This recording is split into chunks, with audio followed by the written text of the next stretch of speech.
Hi guys! So ngayon mga momsi is kakauwi ko lang galing sa Baguio po Maynila.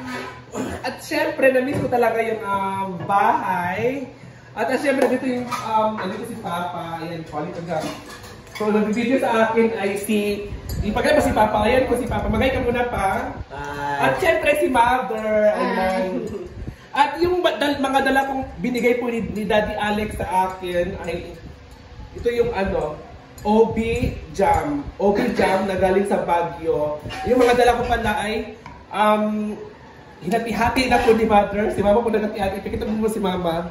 So ayun po, hinati-hati na po ni Mama yung kaniyang pasalubong galing sa Baguio. Sino binigyan mo, Ma? Baguio. Sino binigyan mo?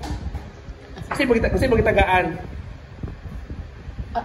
Mga anak ko. Ang pangkatag nimo sa mga iso, sa yung mga anak. O karon mga ma'am, siniri ko kay pakita ko ka. O karon magkape ni nagpalit kami tinapay. Tatlo lang naman kami dito. Hindi naman ako kumakain ng tinapay. So kanin lang naman talaga sa akin. At ito yung namin palaman. So magkakape lang muna ako. Diba? So dito na po kami guys, ito talaga yung mga ginagawa namin everyday sa bahay. Merienda, kain, luto. At ayan po sila guys, so, at yung aking bahay, sobrang na-miss ko talaga. After 2 months na wala ako dito sa bahay, ay ganun pa rin yung bahay. Diba? So sa taas naman tayo mga mamsi, dito naman tayo sa taas.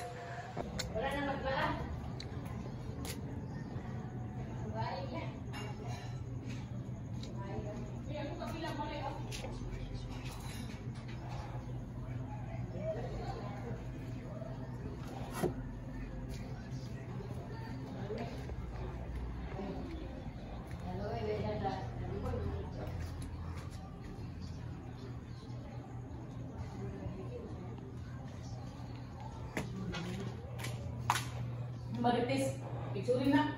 Nawala ko sa bra. Nawala mo na. Ang ilong naging marites. Si. Mama, alam, putak-putak ba ang ilong. Ano nga. Ipagdala ko ng mga gamit na ko direct. By the way mga mamsi, so balik po tayo dito. Ito po yung ating taas. Ito yung ating baba.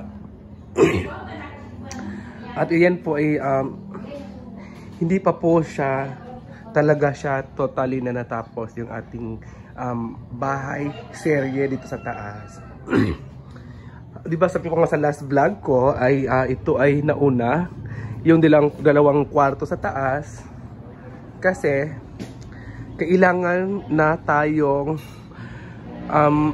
gumawa ng 2 kwarto sa taas kasi para makatulog at makomportable yung aking magulang like si Mama at si Papa. Kasi sila natutulog kasi dati dyan lang sa gilid or sa gitna. So inano ko na gumawa na lang ng 2 kwarto at ito yun nga inuna ko. Finally, nilagyan na po siya ng alkuba at napinturahan pa po na rin siya at hindi pa naman siya talaga totally na napinturahan kasi hindi pa talaga siya tapos at na short ako ng pintura last year or di ba last January bago ako umalis at pumunta ng Baguio.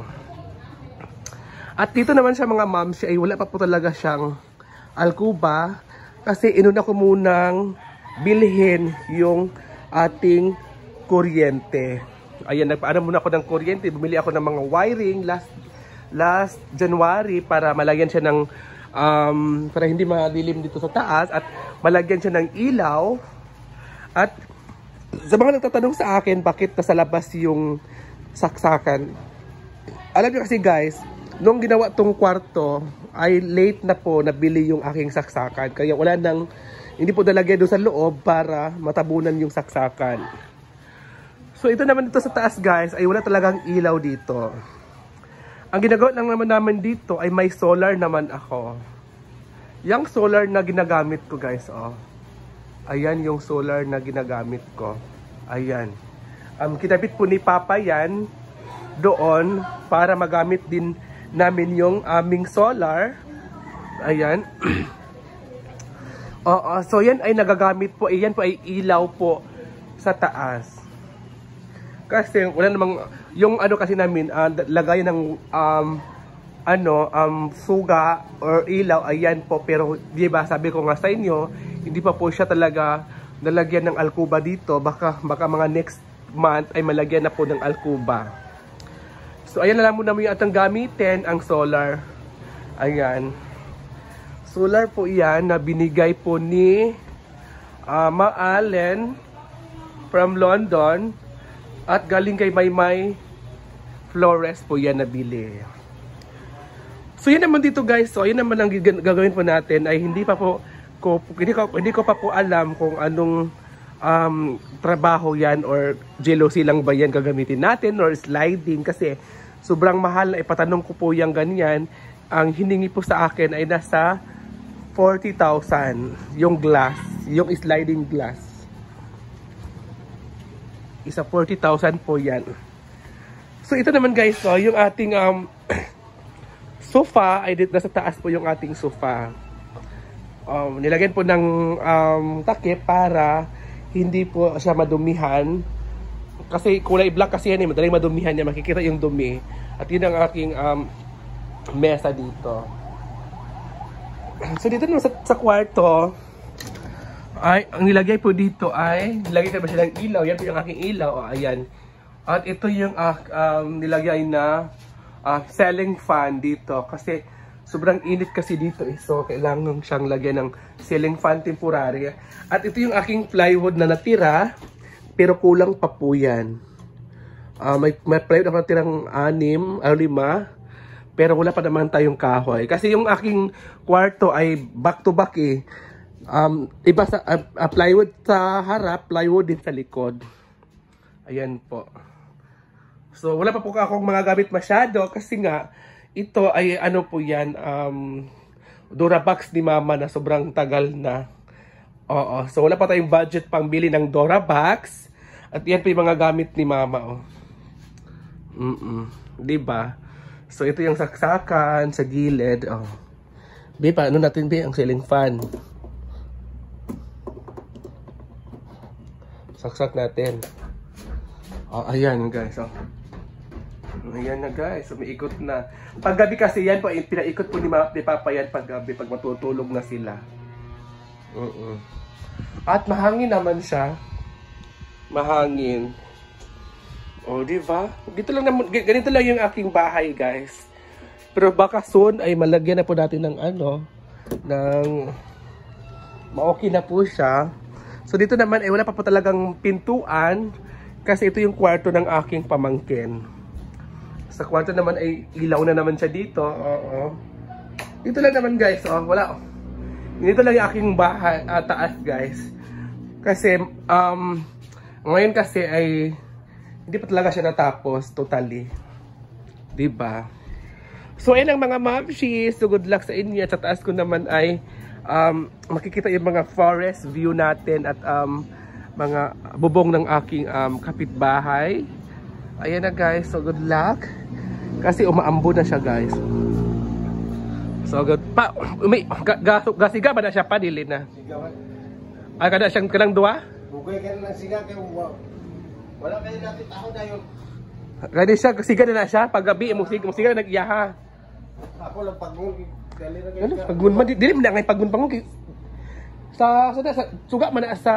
Dali mga kalubat. Aron magsiga lang yan po magbuntag.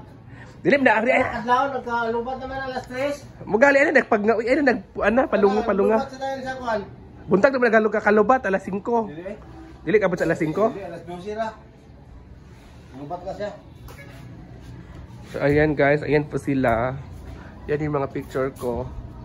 Ganyan naman sa sa hinaguan, ganyan yan ginagamit ni Brenda. Dali naman, dali lubat kay. Kasi. Mag-stay. Thank you muna kayo kay kay Mama Ellen. Thank you, Ma'am Thank Ellen. you. Kasi sabi kasi ni Ellen. Ma'am Ellen, sabi kasi ni Papa gusto doon niya ng alauya, sabi ko wala pa akong budget. Madali ka muna kay kay Mama Ellen pa. Thank you, Ma'am Ellen. Si Ma'am Ellen siya yung nagbigay ng solar. Ito pa yung ginagamit na po nila Nag-vlog ako dito sa taas yung bigay mong solar nagamit na po ni Papa. Ayan ni Papa ipa-remote. Tada si Mama Dani. Ay mo din siya pa.